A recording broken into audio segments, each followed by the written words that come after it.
दिवशी मतदान झालं. मतदानाच्या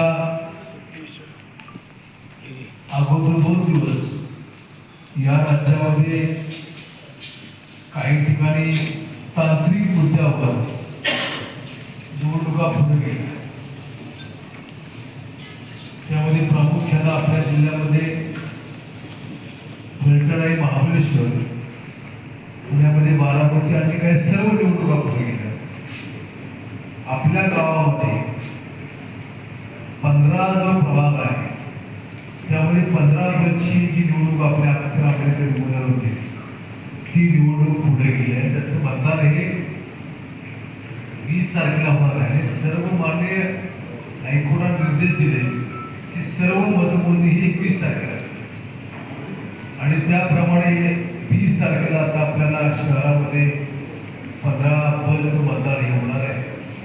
21 तारखेला या सर्व उर्वरित मतपेट्या किंवा ईव्हीएम मशीनची मोजणी होईल आणि या निवडणुकीमध्ये विशेषतः कराड शहरामधल्या सर्व जाती धर्मातल्या मतदार बंधू भगिनी, सर्व कार्यकर्त्यांनी या लोकशाही आघाडी व विश्व विकास आघाडीला अतिशय चांगलं सहकार्य केलं आहे.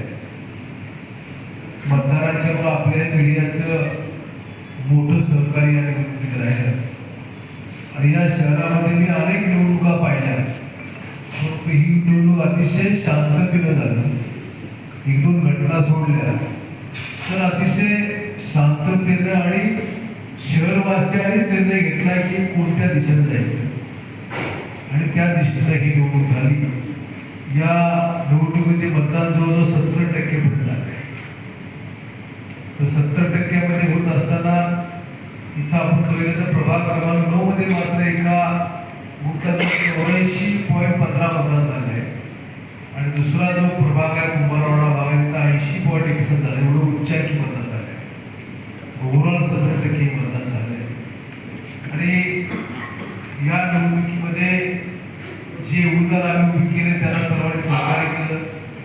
ज्या उमेदवारांनी निवडणुकीच्या काळामध्ये उमेदवार दाखल केले परंतु माघार घेतली त्यांचंही विशेष आभार मानतो. त्याने विशेषतः माघार घेतल्यानंतर लोकशाही आघाडी व विश्व विकास आघाडीच्या बरोबर राहण्याची भूमिका घेतली त्याबद्दल त्यांनाही धन्यवाद देतो.